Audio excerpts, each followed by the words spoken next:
오늘부터 성화의 삶을 위한 이 세미나를 시작하게 되었는데, 주님께서 우리 여러 성도님들의 마음속에 이런 세미나에 참석할 수 있는 그런 마음을 주시고, 그런 참 많은 기대감을 주님 주셔서 그렇게 참석하셨을 줄로 믿습니다. 우리가 함께 이런 세미나를 통해서 하나님께서 참 우리를 하늘 짙고 높은 곳까지 이끌로 올려주시는 큰 은혜가 하나님을 간절히 바랍니다. 우선 우리가 이 성화의 삶 혹은 성화 이런 말을 많이 사용합니다. 하지만 우리 성경에는 성화란 단어가 없습니다. 왜 그러냐면 번역이 제대로 되지 않았기 때문에 그렇죠. 그래서 이 성화라는 이 단어는 우리 성경에는 거룩함 이렇게 번역이 되어 있습니다. 의외로 우리가 성경을 찾아보면 성화라는 단어가 굉장히 많이 등장합니다. 그래서 구원받은 사람에게 있어서 가장 중요한 것은 이 성화의 삶이라고 하는 것을 우리가 알 수 있을 정도로 우리가 영어 성경을 보면 이 성화라는 단어가 그만큼 많이 등장하고 있습니다.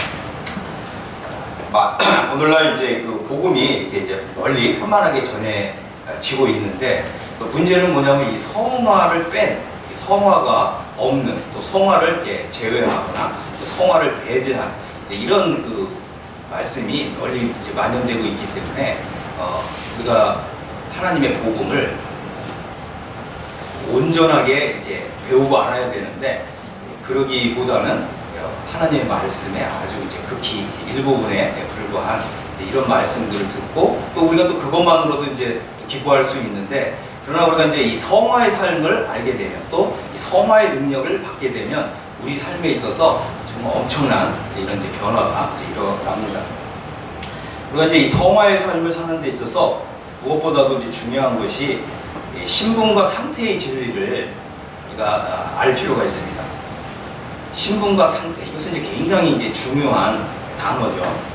성화의 삶을 사는 데 있어서 이 신분, 우리의 신분이 무엇인가, 이것을 확실히 아는 게 굉장히 중요하고요. 또 우리의 이 상태에 관한 이런 진리를 또 알아야 됩니다. 근데 우리가 보통은 신분에 관한 이런 말씀들은 우리가 많이 듣고 익히 알고 있는데, 이 상태에 관한 진리는 잘 모른다고 하는 거죠. 사실은 이 성화의 삶은 우리의 이 상태에 관한 이 진리를 잘 아는 데 있습니다. 우리가 하나님께서 우리에게 주신 성경 가운데 로마서라고 하는 성경이 있는데, 이 성경은 참 매우 가치 있는 성경입니다. 이 사도 바울은 로마에 한 번도 가보지 않았는데 로마서를 썼습니다. 또 사도 바울이 로마 교회를 개척하지 않았어요. 사도 바울이 로마 교회를 세우지 않았습니다. 그런데 이 사도 바울은 정말 사도권을 가지고서 로마서를 쓴 거예요. 다시 말씀을 드리면, 구원받지 않은 사람들에게 쓴 서신이 아니라 구원받은 사람에게 쓴 서신이라는 거예요. 그 말은 뭐겠습니까? 우리가 로마서를 공부해야 되고 연구해야 된다는 거 하는 거죠.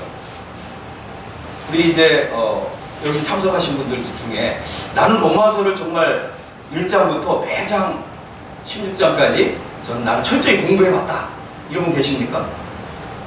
의외로 없어요. 의외로 이 로마서를 공부해본 적이 없다고 하는 것입니다. 그래서 우리가 로마서를 중심으로 해서 공부를 하는데, 우리가 이 세미나에는 신분에 관한 이런 말씀, 이런 신분에 관한 이런 진리의 말씀들은 다루지 않겠습니다. 주로 성화와 관련된, 또 이 상태에 관한 이런 진리들 주로 말씀을 드리는데, 이 로마서가 크게는 두 부분으로 나눠져 있습니다. 그래서 1장부터 5장 11절까지, 1장부터 5장 11절까지는 우리의 이 신분에 관한 진리를 소개하고 있고요. 그 다음에 5장 12절부터 로마서 8장까지는 우리의 상태에 관한 이런 진리를 소개하고 있습니다. 그리고 9장 이후부터는 이스라엘에 대한 하나님의 이 경륜, 하나님의 이 계획에 대해서 설명을 하고 있습니다. 그래서 우리가 로마서를 볼 때 1장부터 5장까지는 신분에 관한 진리를 소개하고 있다. 그리고 로마서 6장부터 8장까지는 상태에 관한 진리를 소개하고 있다. 그 중에서 이제 로마서 8장은 매우 중요한 장인데, 왜냐하면 로마서 8장이야말로 이 신분과 상태가 일치를 이루는 장이기 때문에 그렇습니다. 로마서 8장은 신분과 상태가 일치를 이루는 장입니다. 그래서 하나님 앞에서 우리의 신분을 아는 것도 굉장히 중요하고요. 또 더 중요한 것은 우리의 신분과 우리의 상태가 일치하는 것이 매우 중요하다고 하는 것입니다. 만약 우리의 이 신분과 상태가 일치하지 않으면 어떤 일이 생기느냐, 이런 부분들을 우리가 이제 한번 좀 살펴볼 것입니다. 그래서 많은 사람들이 이게 신분을 아는 정도에서 멈추는 거죠. 우리가 이제 죄인이었는데, 그죠? 죄인이었는데 우리가 이제 이 하나님께서 우리에게 주신 은혜의 복음을 통해서 죄인된 상태에서 우리 신분이 바뀌어서 우리가 의인이 됐잖아요. 그죠? 이것이 바로 이제 신분에 관한 진리입니다. 어떤 사람들은 뭐 종종 구원받은 죄인이다 뭐 이런 말을 쓰는데, 그거는 복음을 제대로 몰라서 하는 말이에요. 우리가 죄인이었는데 하나님의 은혜를 통해서, 은혜의 복음을 통해서 우리가 의인이 되었다고 하는 것이 신분에 관한 진리입니다. 그러면 이제 우리가 누구든지 우리에 대해서 당신은 누구냐 이렇게 물어보면 우리 뭐라고 대답해야 됩니까? 저는 하나님의 은혜를 통해서 저는 의인된 사람입니다. 이렇게 얘기를 해야죠. 자, 그 다음에 우리 신분은 또 하나님의 자녀입니다. 하나님의 자녀가 되었다고 하는 이 신분은 정말 어마어마한 거죠. 그래서 이제 요한복음에서 보면 영접하는 자 곧 그 이름을 믿는 자들에게는 하나님의 자녀가 되는 권세를 주셨다고 그러잖아요. 그죠? 하나님의 이 자녀가 되는 이것은 어마어마한 권세를 받는 것입니다. 그런데 성경에는 하나님의 자녀만 있는 것이 아니라 또 하나님의 아들이 나와요. 다시 말씀드리겠습니다. 하나님의 자녀라고 하는 것은 우리 신분에 관한 거고요. 하나님의 아들이 되는 것은 우리 상태에 관한 진리라고 합니다. 굉장히 놀라웠죠. 그래서 우리가 이제 이 하나님의 자녀가 되는 것도 굉장한 하나님의 은혜지만, 또 우리가 성경 하나님의 말씀을 또 이렇게 더 공부해 보면 하나님의 아들이 되죠. 그럼 어떻게 하나님의 아들이 될 수 있는가? 이런 부분들을 우리 함께 좀 살펴볼 것입니다. 그래서 성화의 삶이라고 하는 것은 좀 다시 표현한다면 어떻게 해요? 신분과 상태가 일치하는 것이다. 그죠?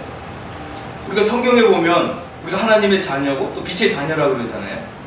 그런데 이제 우리 신분이 하나님의 자녀고 또 의인이고 또 성도가 되었단 말이에요. 그런데 우리에게 있어서 중요한 이제 과제가 뭐겠습니까? 하나님의 자녀답게 사는 것. 그죠? 또 의인답게 사는 것. 의를 행하면서 의를 베풀면서 의인답게 사는 것. 그 다음에 또요? 정말 빛의 자녀답게 사는 것. 그죠? 이게 이제 우리에게 굉장히 중요한 거죠. 그래서 우리에게 이제 이 성화의 삶에 대한 이런 세미나가 필요한 이유는, 그죠? 신분과 상태가 일치하는 이런 삶으로 들어가길 원하는 것입니다. 그래서 우리가 이런 이 신분과 상태에 관한 이런 진리를 배우지 않으면 어떻게 되겠어요? 그렇게 한번 살아봤잖아요, 여지까지. 우리가 이런 진리를 모른 채 성화의 삶을 살고자 부단히 노력을 해봤다는 거죠. 잘 되던가요? 잘 안 된다고 하죠. 그래서 어떤 분은 이런 책을 썼어요. 성화의 몸부림. 근데 그 책은 그런 얘기를 하더라고요. 성화의 삶을 살기 위해서는 몸부림쳐야 된다. 그죠? 사실은 몸부림쳐도 안 되는 거예요. 그 말은 뭐냐면 우리가 이제 로마서 7장에 보면 오라 나는 온유한 사람이로다. 누가 나를 사망의 몸에서 건져내려. 이런 이 외침, 정말 이런 이 속에서부터 터져 나오는 이런 울부짖음이 나온다고 하는 거죠. 그러나 많은 사람들이 대개는 이 성화의 삶을 살기 위한 이런 몸부림이 없어요. 왜 없냐? 왜 없을까요? 이것은 철저한 이 잘못된 신앙 교육 때문에 없어요. 왜 없습니까? 어떤 사람들이 이런 성화의 삶을 살고자 정말 부단히 하나님께서 기도하고 자기 몸을 쳐서 복종케 하고 이런 삶을 안 살잖아요. 왜 안 살아요? 이게 무법주의니까. 무법주의. 처음 들어보십니까? 무법주의? 무법주의자들이 있는 것입니다. 그래서 우리가 이 잘못된 신앙 교육이 있습니다. 그것은 무엇이냐면 이 신분이 있고 이 상태가 있는데 이 신분과 상태가 일치하지 않아도 우리가 구원받는 데는 아무 지장이 없다. 이렇게 가르치는 거죠.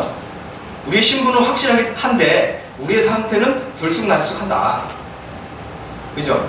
그런데 이 신분과 이 상태가 일치하지 않아도 우리가 구원받는 데는 지장이 없다. 우리 심판받지 않는다.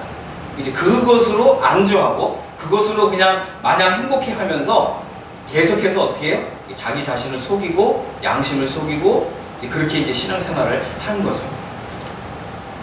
많은 분들이 이제 이렇게 신앙생활을 하다가 끝내 도중에 하차하는 사람들이 많이 생기고 있습니다. 심지어는 어떻게 이 신분과 상태의 진리가 열리질 않으니까 신앙생활하기 너무 힘들고 답답한 거죠. 성경을 읽어도 성경이 이해가 되지 않고 또 성경을 나름대로 공부한다고 해도 만족함이 없고 그러다 보니까 어떻게 돼요? 이상한 데로 가잖아요. 신천지를 간다던가 이런 일들이 일어나고 있는 것입니다. 그래서 우리가 이 신분과 상태가 일치해야 된다. 이것이 바로 우리가 지금 이제 공부하고자 하는 주요한 주제인 것입니다. 자, 우리가 이제 이 신분과 상태에 대한 진리를 공부하고 있는데요. 우선 구약 시대의 이스라엘의 경우를 한번 살펴보겠습니다. 우리 이제 출애굽기 4장 22절에 보면 여호와 하나님께서 모세에게 이렇게 말씀하셨어요. 이스라엘은 내 아들, 내 장자다. 이것은 하나님께서 이제 이스라엘 백성들을 출애굽하기 이전에 하나님께서 가지고 계셨던 계획이에요. 계획. 그래서 하나님의 아들인 이스라엘에게 정말 온 세상을 기업으로 주시고 또 온 세상을 다스리는 그런 제사장 나라로 삼으실 이런 계획을 가지고 있었습니다. 그래서 이 제사장 나라가 되고 온 땅을 이스라엘의 기업으로 주시는 그 대상이 뭐냐면 바로 아들이라고 하는 단어입니다. 하나님께서는 이제 이스라엘을 이제 그 애굽에서 건져 내시기 전에 이스라엘은 내 아들, 내 장자다 이렇게 말씀하셨어요. 이것은 이스라엘의 신분을 가리킵니다. 그래서 하나님께서 이스라엘 백성들을 애굽에서 이끌어내실 때 하나님이 원래 마음속에 가지고 계셨던 이스라엘의 그 신분은 얼마나 정말 위대하고 얼마나 놀라운 것인가 하는 것을 한번 생각해 보게 됩니다. 하지만 이제 출애굽기 32장 9절에 보면 이스라엘 백성들의 상태가 자신들의 이 신분에 계속해서 일치하지 않는 이런 일이 일어나는 거예요. 신분과 상태가 계속해서 이 불일치를 이루는 이런 일이 일어나는 것입니다. 이들의 이 상태가 하나님이 이스라엘을 부르셨던 원래의 그 신분에 일치하지 못하고 계속해서 이스라엘 백성들이 하나님 말씀에 불순종했던 이런 걸 보게 됩니다. 하나님이 사실 우리를 구원하신 목적은 우리를 어떻게 거룩한 하나님의 나라로 삼으시고 또 거룩한 하나님의 백성으로서 하나님 말씀에 순종하는 이런 목적을 가지고 하나님 우리를 구원하신 거잖아요. 그래서 우리가 생각해 볼 때 우리가 이 하나님이 나를 구원하셨다라고 했을 때 이 구원의 목적을 나 중심에서 하나님 중심으로 좀 옮겨갈 필요가 있어요. 많은 사람들이 구원받은 지 연수가 오래되어도 항상 나 중심의 신앙을 갖고 있거든요. 그럼 나 중심의 신앙이 뭐겠습니까? 하나님이 나를 구원하셨고 나를 심판받지 않게 하셨고 나를 지옥 가게 하지 아니하셨고 그 신앙이 그냥 거기에만 맴맴 도는 거죠. 하지만 하나님이 단순히 그것만을 위해서 나를 구원하셨나요? 하나님 목적은 없으신가요? 목적 있을까요? 없을까요? 하나님은 어느 시대의 사람들을 부르실 때 바로 그 시대를 변화시킬 사람들을 찾으시고 불러내시는 거예요. 그래서 이 성경에 보면 이 다윗은 자기 시대를 섬겼다 이런 표현이 있는 거예요. 우리도 마찬가지죠. 우리도 하나님께서 우리를 구원하셨을 때에는 우리 시대 사람들에게 하나님의 살아계심을 나타내는 정말 의의 도구로, 의의 병기로 하나님 우리를 불러내신 거예요. 지명해서 우리를 불러내신 거죠. 하나님의 이런 위대한 목적이 있습니다. 우리는 그저 우리 단순히 나는 그냥 구원받았으니까 심판받지 않는다, 정죄받지 않는다, 뭐 지옥 가지 않는다, 그래서 나는 해피하다, 이렇게만 생각하는 것은 철저하게 어떻게 해요? 나중심적인 거죠. 이런 나중심적인 이런 신앙은 하나님께서 기뻐하지 않으십니다. 이스라엘 백성들은 보면 이제 하나님 이렇게 말씀하셨어요. 내가 이 백성을 보니 목이 곧은 백성이로다. 이 표현은 뭐냐면 하나님 말씀을 순종하는 법을 배우지 못했다고 하는 거죠.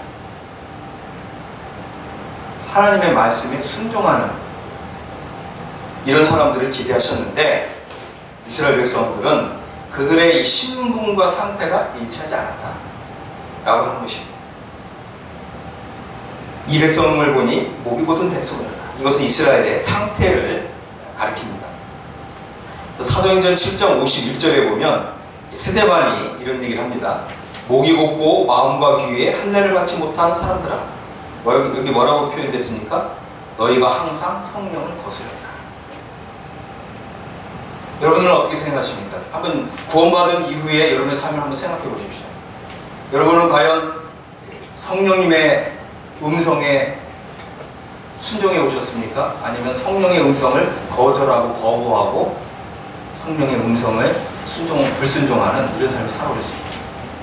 우리가 우리 자신을 이렇게 좀 진단해보고 우리 자신을 이렇게 성찰해보는 것은 굉장히 중요합니다.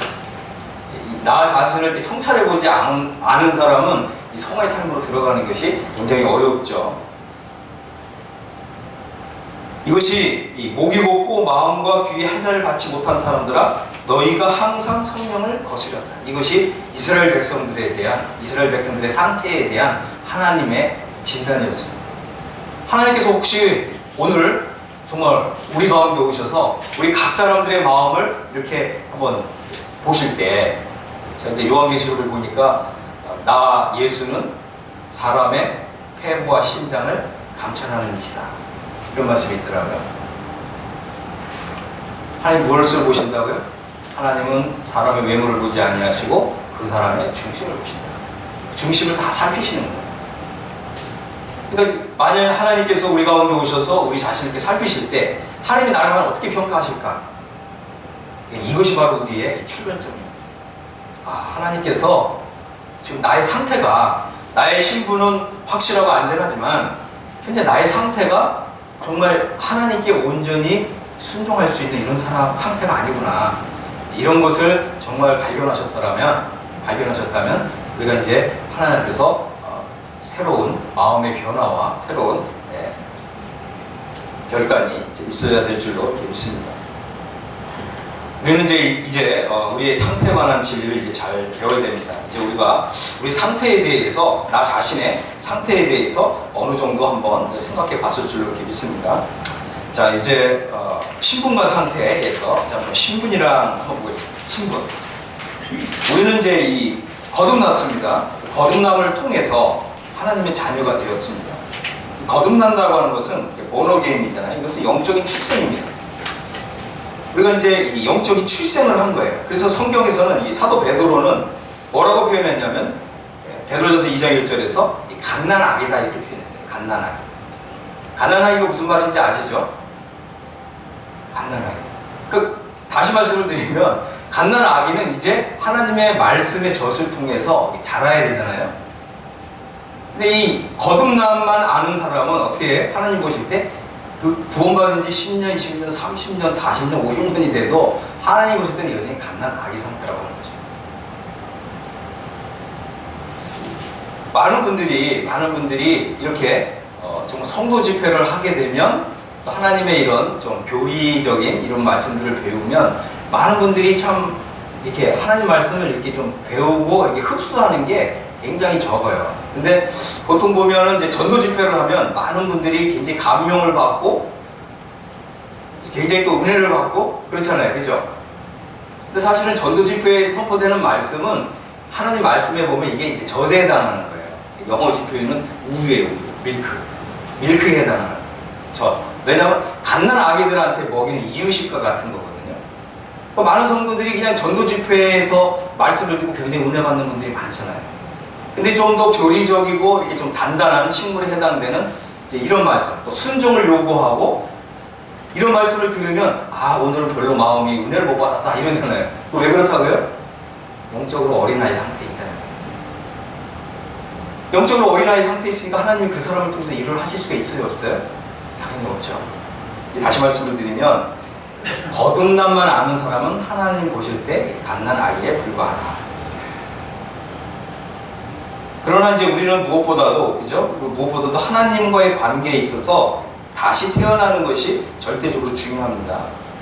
그래서 영적 출세, 거듭나는 것이 중요합니다. 그래서 우리가 이 거듭난 사람만이 하나님의 자녀이기 때문에 거듭나는 것은 매우 중요한 것입니다. 하지만 우리가 또 알아야 될 건 뭐냐면 거듭남을 경험한 것만으로는 성화의 삶이 사라지지 않는다고 하는 겁니다. 그죠? 우리 이제 지금 참석하신 분들은 이제 이거 이해하실 거예요. 청년들은 이런 얘기하면 잘 못 알아들어요. 이제 우리 충분히 알아들으실 겁니다. 두 번째는 거듭남의 진리만으로는 성화의 삶을 살 수 있는 능력을 받지 못한다는 거예요. 왜 그렇죠? 거듭남의 진리는 우리가 영적으로 출생하는 데 필요한 진리이기 때문에 그래요. 자, 지금 우리가 또 한 가지 생각해 볼 거는 뭐냐면 우리는 이 죄사함과 영원 속죄를 받은 사람으로서 죄사함과 이신득의를 통해서 성도가 되었습니다. 성도라고 하는 말은 굉장히 귀한 단어입니다. 이 성도라는 말은 이제 영원한 죄 용서를 받았기 때문에 하나님 앞에서 우리가 거룩히 구별된 사람들이다라고 하는 뜻입니다.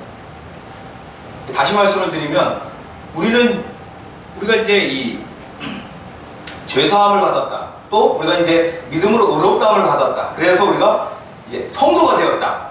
또 성도라는 신분을 얻었다라고 하는 말은 뭐냐면 우리는 이제 인생의 목표에 있어서 나 자신의 목표는 이제 없는 거예요. 오로지 하나님의 목적, 하나님의 뜻만 있는 것입니다.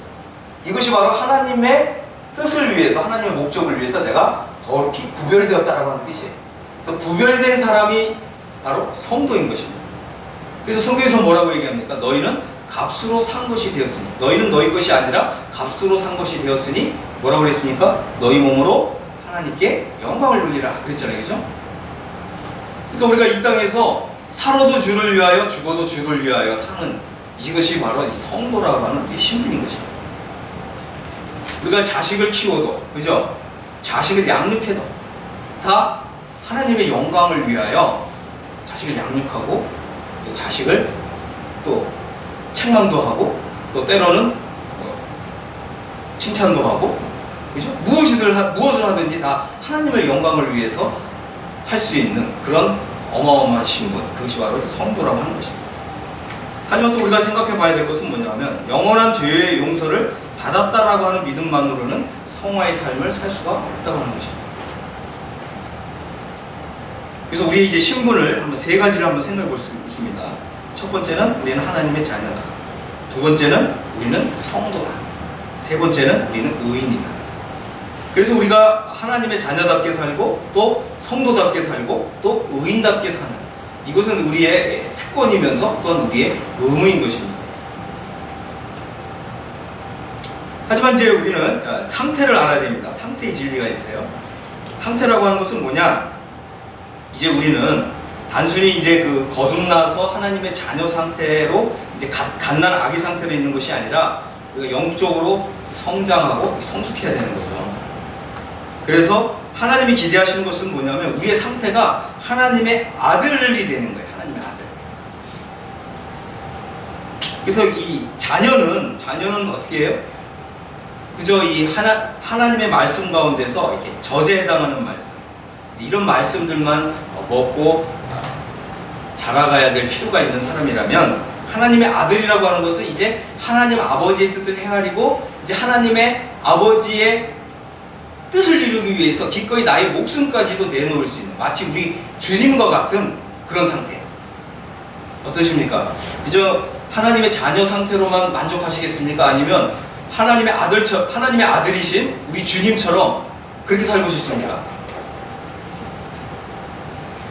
자, 한번 해보겠습니다. 1번, 2번. 자, 몇 번이세요? 2번. 확실히 오늘 마음을 딱 굳게 하시고 가셔야 됩니다. 그래서 나는 과연 하나님의 아들로 살고 있는가? 또 과연 거룩한 성도로서 성도답게 살고 있는가? 이 말은 뭐냐면 우리 주변에 있는 사람들로부터 아, 당신은 정말 거룩한 사람이다, 이런 평가를 받고 있느냐라고 하는 것입니다. 우리 이제 각자의 그 이웃들이 있을 거고, 그죠? 또 직장 동료도 있을 거고, 이 직장 동료들로부터 아, 당신은 정말 거룩한 사람이다, 이런 평가를 받고 있냐는 것입니다. 이런 일이 불가능할까요? 아니, 그렇지 않아요. 그렇지 않습니다. 우리는 종종 이 믿지 않는 사람들로부터 아, 당신은 뭔가 다르다, 이런 평가를 충분히 받을 수 있고 또 받아야만 합니다. 그것이 바로 우리가 어떻게 신분과 상태가 일치된 상태에서, 그죠? 또 우리가 이 신분에 합당하게 살고 있는 그러한 증거라고 하는 것입니다. 그런데 만일 우리가 이 신분과 상태가 일치하지 않으면 어떻게 되느냐, 이 부분을 좀 한번 살펴보겠습니다. 우리의 신분은 이제 확실한데, 그죠? 우리의 신분은 하나님의 자녀고 또 성도고 의인인데, 그래서 우리가 비록 구원받은 이후에 잘못 행동한다 할지라도 우리의 이 신분이 취소되는 일은 없습니다. 그죠? 구원을 잃어버린 일이 없어요. 요즘 유튜브에 보니까 굉장히 유명한 목사님이 구원을 잃어버린다 이렇게 설교하는 분들이 있더라고요. 그거는 이제 잘못 아는 거죠. 우리의 신분은 상실할 수가 없습니다. 하지만 우리의 이제 신분과 상태가 일치하지 않으면 우리는 어떻게 돼요? 성경에서 보면 신분과 상태가 일치하지 않는 사람들을 성경에서 뭐라고 얘기하냐면 육신에 속한 사람이다, 육신에 있는 사람이다, 육신적이다, 이렇게 표현하고 있는 것입니다. 그래서 육신적인 사람은 육신의 일을 생각하고 영의 일을 생각하지 않는다는 것입니다. 로마서 8장 5절에 보면 육신을 쫓는 자는 육신의 일을, 영을 쫓는 자는 영의 일을 생각하나니 육신의 생각은 사망이요 영의 생각은 생명과 평안이니라 그랬습니다. 그러니까 이제 성령을 쫓아 살면 어떻게 해요? 생명을 누리고 또 생명력 있는 그런 삶을 통해서 우리에게서 자연스럽게 열매가 맺히는 삶을 살게 되고 또 평안을 누리는 삶을 산다고 하는 거죠. 근데 우리가 이제 성령을 쫓아 살지 않으면 우리 마음에 뭐가 들어와요? 걱정, 근심, 염려, 불안, 이런 게 이제 들어오는 거죠. 이제 이런 것이 들어와서 나를 충동하니까 나는 어떻게 행동합니까? 이거 뭔가 그죠? 그래서 강남에 아파트 값이 1억, 2억, 5억, 10억씩 올라가니까 불안한 마음이 생겨가지고 무리해서 대출해갖고 아파트도 사고 이러잖아요, 그죠? 이런 것이 왜 그러냐면 영의 일을 생각하지 않으니까. 그죠? 그래서 육신을 쫓는 사람은 결국 사망에 빠진다 그랬는데, 그럼 이 사망이 뭐냐? 이걸 한번 보겠습니다. 사망이라고 하는 것은 로마서 7장 4절에 보면 하나님이 기대하시는 것은 뭐냐면, 그죠? 우리가 다르니 곧 죽은 자 가운데 살아나신 이에게 가서 하나님을 위해서 열매를 맺는 것, 이것이 이제 하나님이 우리에게서 기대하시는 건데, 하나님을 위해서 열매를 맺지 못하는 상태에 떨어지는 것입니다. 여러분 잘 생각해 보세요. 나는 과연 최근 한 달 아니면 최근 1년 동안 하나님을 위해서 열매를 맺었는가, 아니면 사망을 위해서 열매를 맺었는가, 이것을 한번 잘 생각해 보시기 바랍니다. 하나님을 위한 열매를 맺지 못하는 상태가 사망 상태입니다. 그래서 로마서 8장을 보면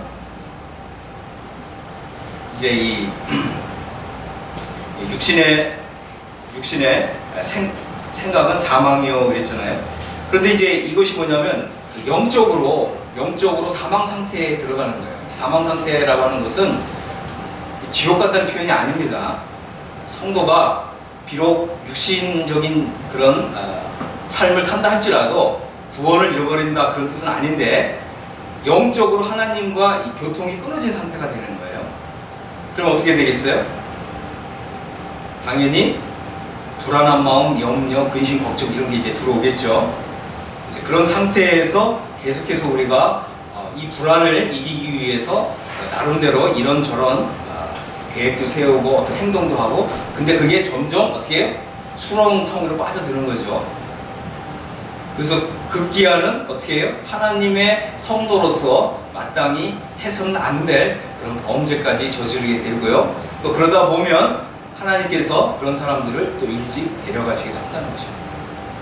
그래서 이 진행되는 과정은 영적인 사망 상태로부터 진행되면서 그것이 이제 심해지면 육체적인 죽음까지 이르게 된다고 하는 것입니다.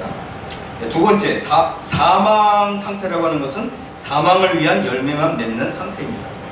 그래서 로마서 7장 5절에 보면 우리가 육신에 있을 때에는 율법으로 말미암는 죄의 종력이 우리 지체 중에 역사하여 우리로 사망을 위하여 열매를 맺게 하였더니 그랬습니다.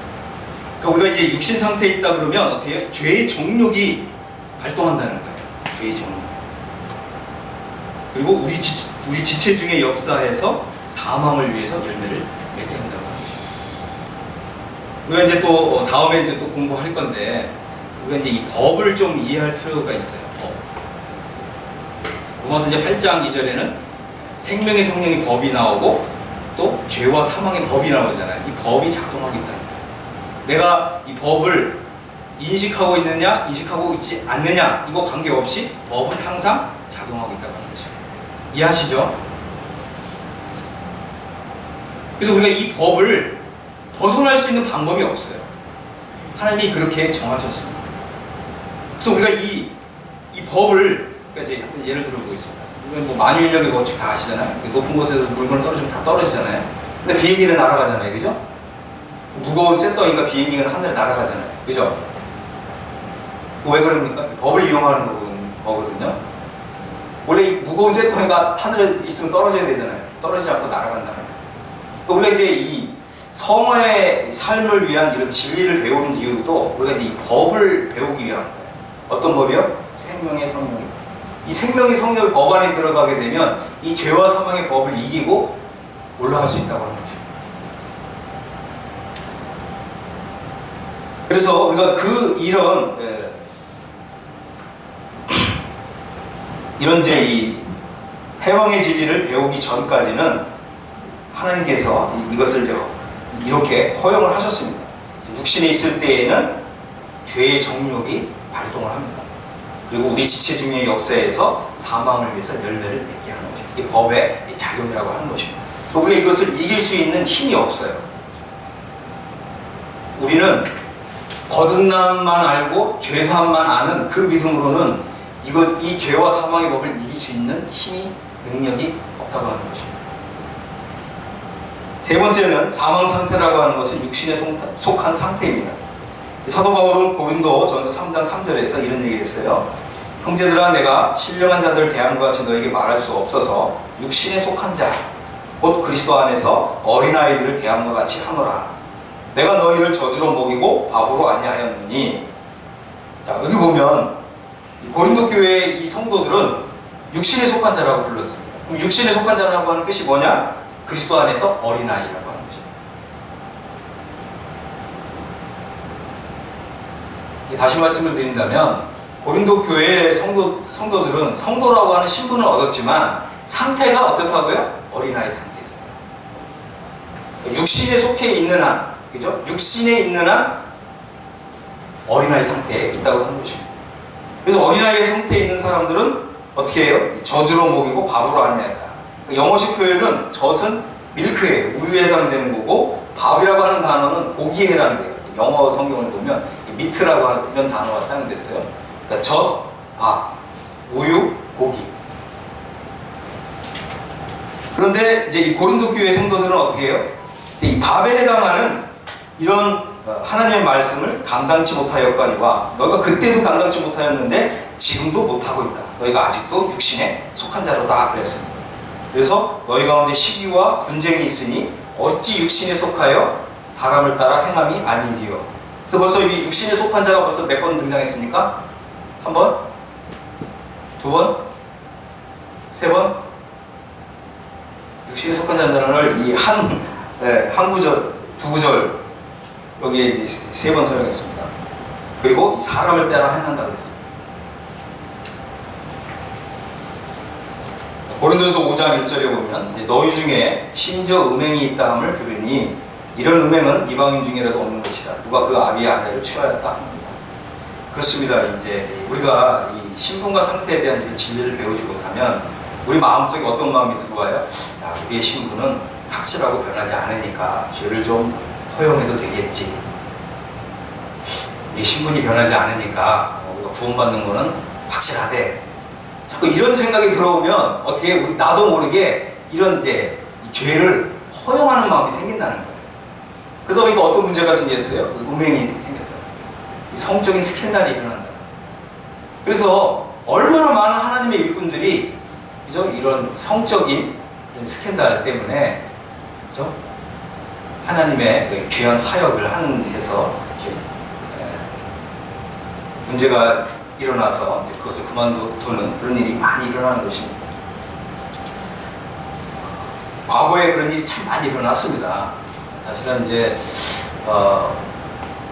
우리가 이제 그 한국에 우리 모임의 복음이 한 60년대 그때 들어왔을 때 주로 전파됐던 복음이 신분에 관한 이런 이제 복음의 진리가 선포되었잖아요.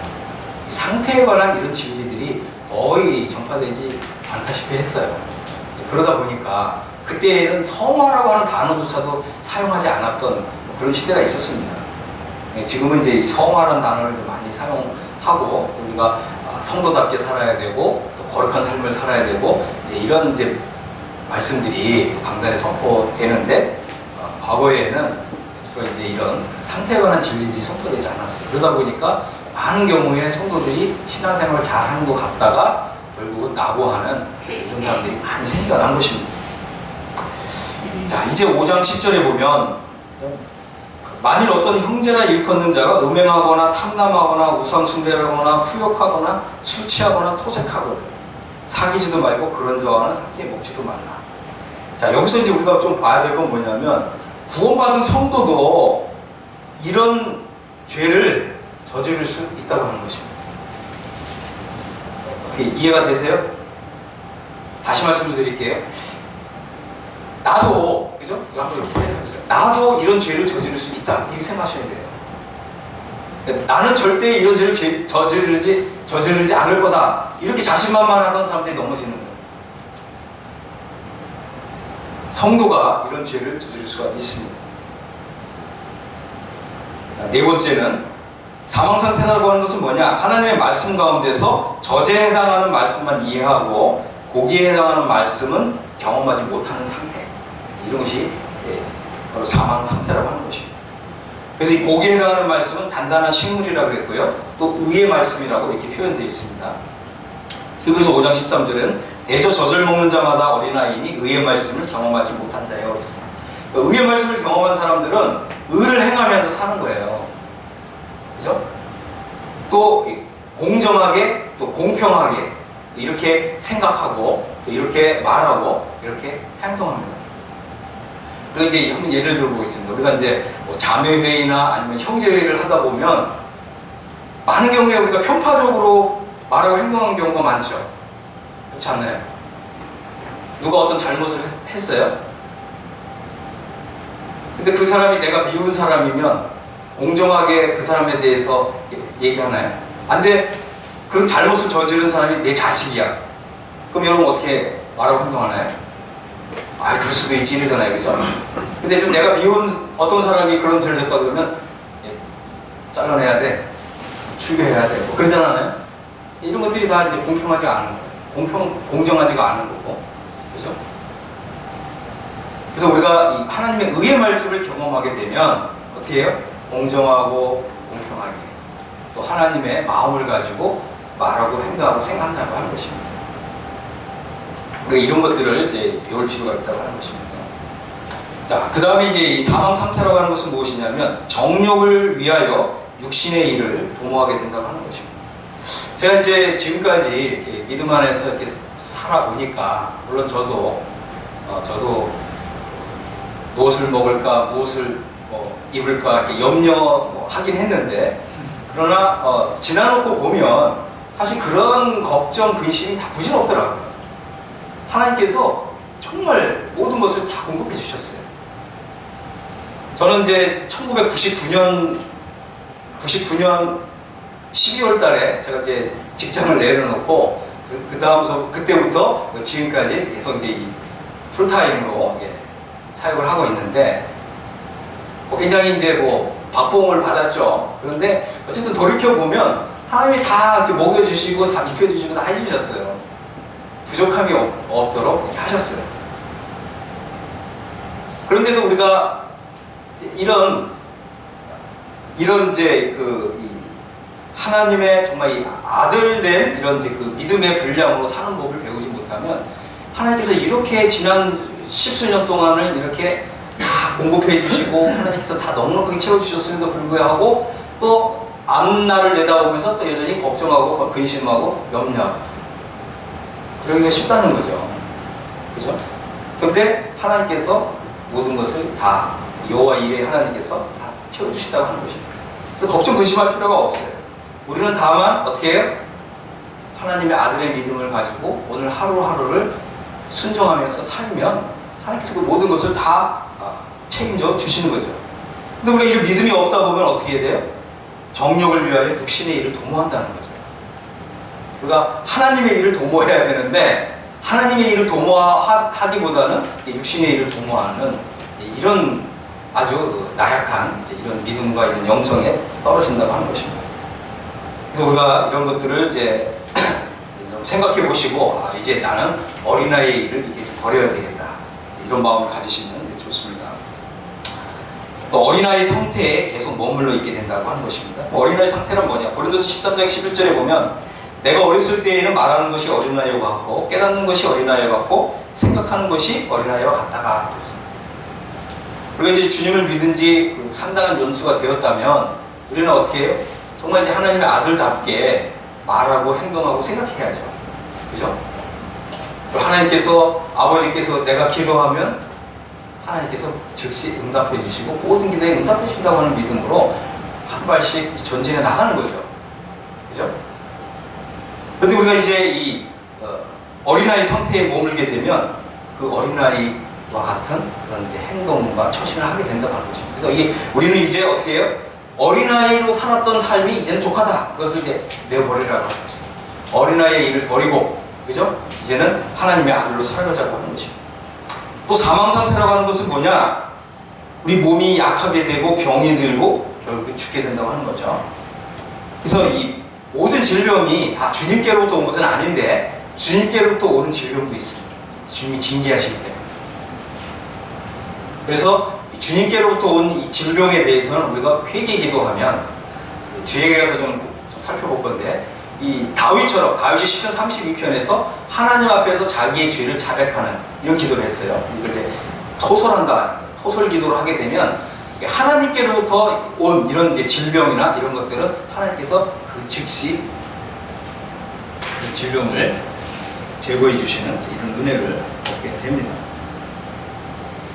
이 고린도전서 11장 30절에 보면 너희 중에 약한 자와 병든 자가 많고 잠자는 자도 적지 않다고 했을 때 이것은 이제 주님이 징계하신 거예요. 그래서 주님이 이렇게 징계를 통해서 이 질병이 오는 경우가 있습니다. 이럴 때는 하나님 앞에서 자백하는, 토설하는 이런 기도가 필요합니다. 자, 히브리서 12장 4절에는 이렇게 말씀하고 있습니다. 너희가 죄와 싸우되 아직 피 흘릴까지는 대항치 아니하고. 그렇습니다. 우리는 이제 이 성화의 삶을 살아가는 이런 진리를 배우는 데 있어서 우선 죄와 싸우는 이런 것을 한번 해볼 필요가 있습니다. 죄와 싸운다고 하는 것은 우리 속에 있는 이 죄성과의 싸움이죠. 죄가 나를 이렇게 죄를 짓도록 강력하게 작용할 때 이 죄하고 싸워보신 적 있으십니까? 죄와 싸우게 되면 어떻게 돼요? 이길 때도 있고 질 때도 있고. 그런데 어떻게 해요? 질 때가 더 많아. 맞죠? 그래서 우리가 이 죄와 싸우는 이런 좀 연습을 해볼 필요가 있습니다. 죄와 싸우는 연습을 하게 되면 우리는 이제 로마서 7장을 아주 처절하게 경험을 하기 때문에 그렇기 때문에 이 죄와 싸우는 경험이 아주 필요한 것입니다. 히브리서 12장 10절에 보면 하나님께서는 잠시 자기의 뜻대로 우리를 징계하였거니와 오직 하나님은 우리의 유익을 위하여 그의 거룩하심에 참여케 하시느니라 그랬습니다. 하나님이 우리를 징계하시는 목적은 하나님의 거룩하심에 참여하도록 우리를 징계하신다고 하는 거예요. 또 우리가 이제 이제 이런 말이 있습니다. 구원받은 사람이 죄를 지을 때는 100% 고범죄다 이랬습니다. 고범죄. 고범죄가 무슨 말인지 아세요? 고의로 범하는 죄다라는 거죠. 구원받은 성도는요, 어떤 죄를 지을 때 이것이 죄라는 걸 알면서 죄를 짓는다는 거죠. 구원받지 않은 사람은 그것이 죄인 줄 모르고 죄를 져요. 그런데 구원받은 성도는 그것이 죄인 줄 알면서 짓는 거예요. 그러니까 그 구원받은 성도가 짓는 모든 죄는 뭐예요? 하나님을 대적하는 죄인 거예요. 그래서 다윗이 그런 기도를 하잖아요. 하나님, 나로 하여금 고범죄를 짓지 말게 하여 주소서. 그렇게 기도하잖아요. 그죠? 그래서 우리가 이 고범죄를 짓는 것이기 때문에 이 죄를 짓는 횟수가 자꾸 늘어가다 보면 성령의 음성을 자꾸 누르는 거예요. 성령님이 우리에게서 그것은 잘못된 것이다. 이것이 정로다. 이리로 행하라. 성령님이 이런 음성을 들려주시잖아요. 그죠? 우리가 어떤 죄를 지을 때 성령님의 이런 음성이 없는 사람은 구원받지 않은 사람이거나, 두 번째, 이미 양심이 무뎌진 사람이에요. 구원받았더라도 양심이 무뎌진 사람. 내가 어떤 것을 죄를 짓고 있는데 성령님이 그거 해서는 안 된다 이렇게 막는 이런 음성이 없는 사람은 아예 구원받지 않은 사람이거나, 구원을 받았는데 너무 자주 이 성령의 음성을 차단했기 때문에 더 이상 성령님 말씀하지 않는 상태. 이거를 이제 성경에서 뭐라고 얘기냐면 양심이 화인 맞았다, 불도장을 맞았다 이렇게 표현하는 거예요. 이런 사람들이 많이 있습니다. 죄를 져도 아주 뻔뻔하게 얘기를 해요. 이거는 교회 밖에 있는 사람들 얘기하는 게 아니에요. 구원받았다고 하는 성도가 그렇게 한다는 거예요. 그래서 하나님이 우리를 이제 징계하시는데, 성경에 보니까 어떻게 돼 있어요? 내가 사랑하는 자마다 징계한다 그랬어요. 이 징계가 있다는 거는 또 한편으로는 좋은 거예요. 그러니까 우리 징계가 올 때는 알아요. 주님이 나를 징계하시는구나. 그죠?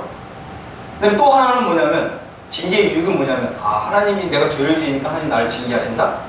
그러면 내가 성도라고 하는 뜻이네? 그죠? 내가 구원받은 사람이 많구나. 이렇게, 이런 유익이 있다고 하는 것입니다. 그러나 이제 하나님이 우리를 징계하실 때에는 죄에서 돌아서야 되는 거죠. 돌이켜야 되는 거죠. 하나님 앞에서 하나님 제가 잘못했습니다. 이렇게 회개기도 하는 것입니다. 자, 이제 여섯 번째, 사망 상태라고 하는 건 뭐냐? 말씀을 깨닫지 못하는 상태예요. 보겠습니다. 신명기 29장 3절에 보면,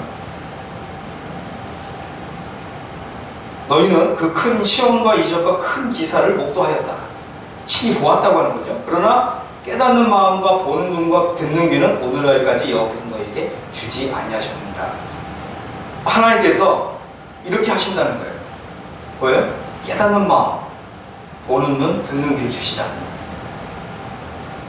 여러분 어떻게 생각하세요? 나는 구원받은 지가 이제 10년 됐는데, 아니면 20년 됐는데, 아니면 30년 됐는데, 로마서를 1장부터 읽어갈 때 도대체 무슨 얘기 하는지 모르겠다. 이 사람들은 다 여기 걸린 거예요.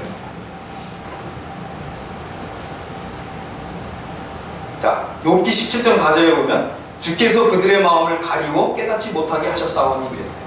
하나님의 마음을 이렇게 가려서 하나님의 말씀을 보지도 못하게 하시고 이걸 깨닫지 못하게 하십니다. 이미 하나님의 말씀을 읽어도, 그죠? 다시 말씀드려서 좀 단단한 신문, 의의 말씀, 이런 것을 하나님의 말씀을 읽고 이런 말씀에 감동을 받고 또 이런 하나님의 말씀에 내가 순종하고 또 실천하고, 그래서 거기에서 오는 큰 기쁨과 행복을 맛봐야 되는데, 의로운 이런 행동, 의로운 삶, 또 의로운 처신, 이런 것보다는, 그죠? 그냥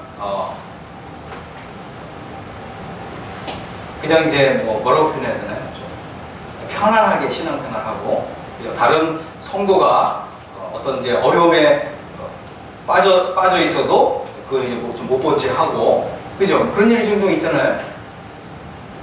그리고 또 우리가 이제 하나님께서 이제 우리에게 또 기대하시고 또 하나님께서 우리에게 또 부탁하시는 또 여러 가지 그런 부분들이 있잖아요. 하나님 또 예를 들어 본다면 우리 이제 전도하는 게 있잖아요, 그죠? 전도 잘 하시나요? 전도 안 하죠. 왜 안 하시죠?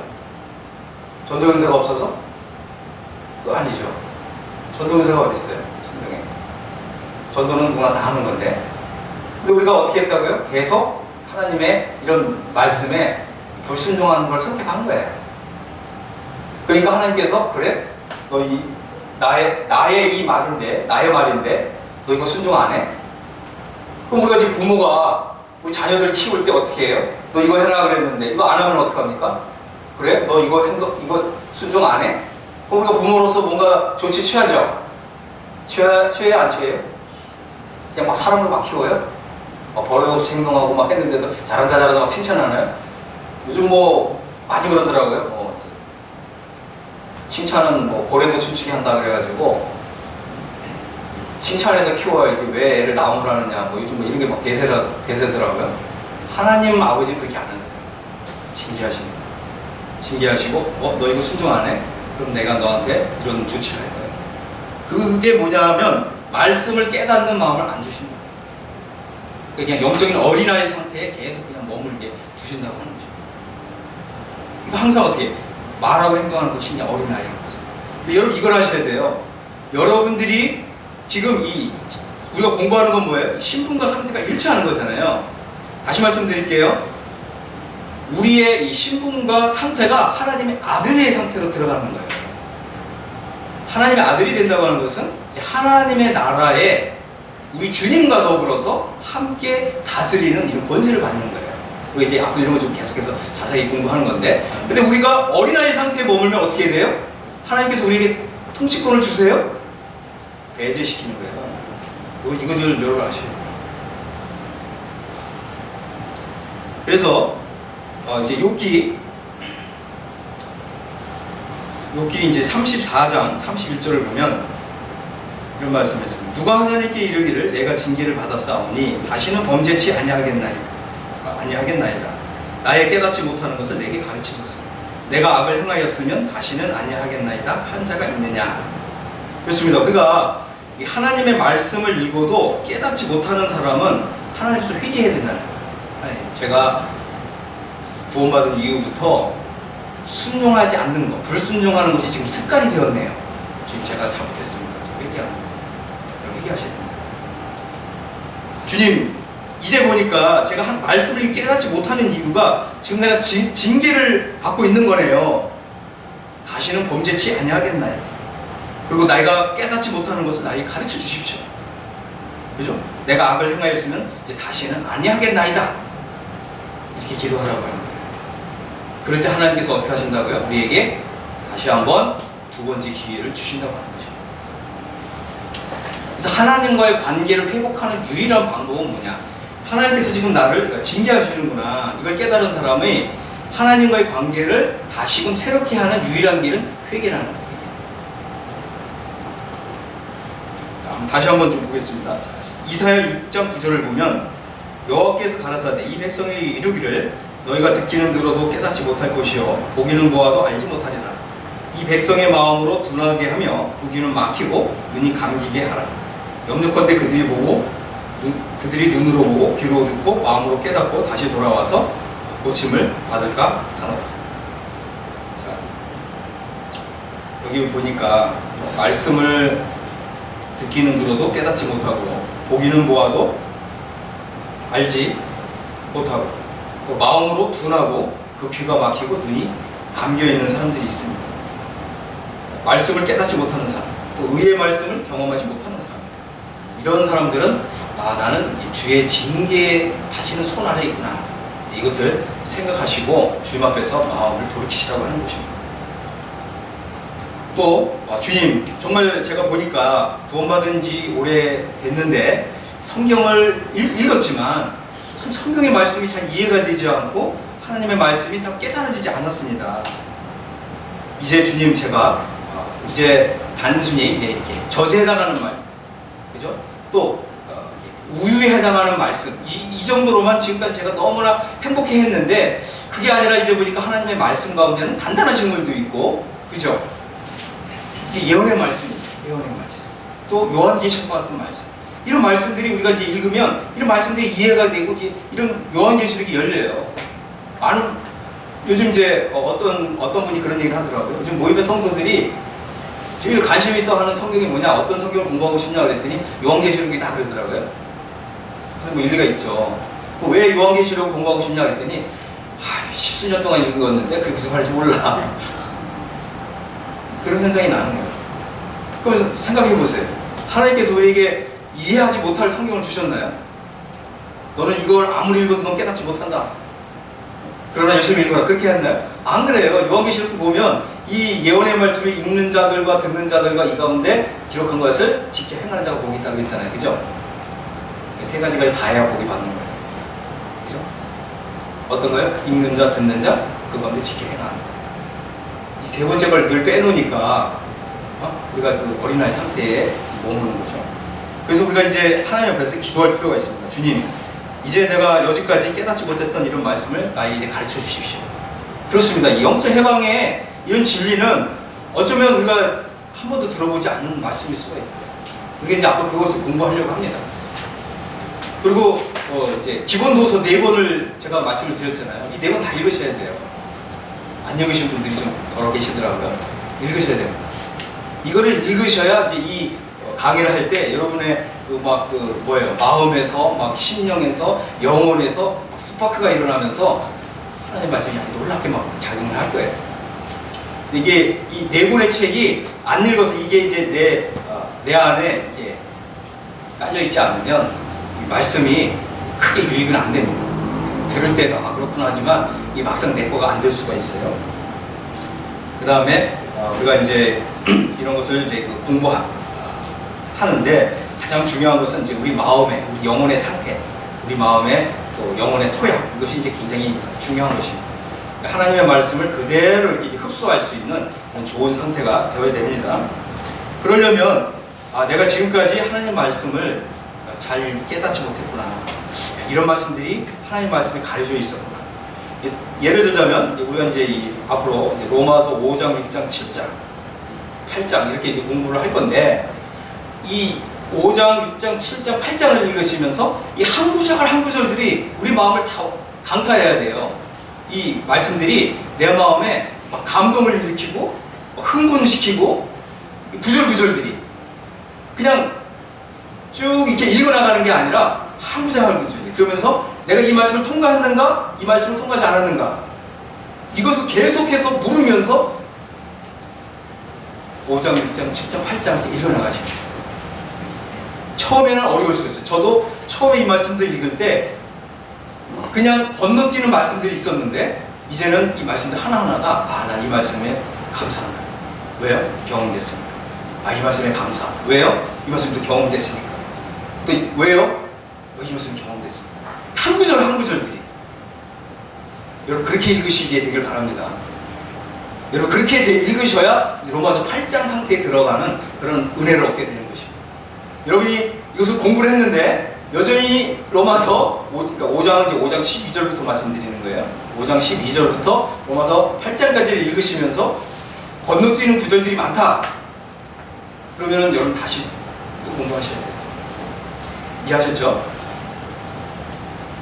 이제 세 번째는 말씀을 듣기는 들어도 깨닫지 못하고 또 보기는 보아도 알지 못하는 이런 상태에 있다면 주님, 제가 이제는 좀 돌이키겠습니다. 주님, 제 마음에 정말 이제 성령의 바람을 좀 일으켜 주셔서 이제는 정말 그 나의 힘으로가 아니라 나의 노력으로가 아니라 생명의 성령의 법에 의해서 또 성령의 능력과 성령의 역사와 성령의 작용에 의해서 이제는 로마서 7장 상태에서 저를 들어 올리셔서 로마서 8장 상태에 넣어주기를 주님 원합니다. 주님 저를 도와주시옵소서. 이렇게 기도하시길 바랍니다. 그래서 새로운 시작은 회개입니다. 회개. 지금 제가 지금까지 너무 영적으로 안이하게 살았습니다. 주님 제가 회개합니다. 지금 저에게 새로운 기회를 주시옵소서. 이렇게 기도하시길 바랍니다. 자, 기도하겠습니다. 지금 각자가 주님 앞에서 한번 나 자신을 한번 좀 돌이켜보고 내가 지금 어떤 상태에 있는가 이것을 한번 생각해 보시고 주님 앞에 주님 제가 새로운 출발을 하기를 원합니다. 정말 성화의 능력을 덧입기를 원합니다. 지금 저를 도와주시옵소서. 기도하십니다.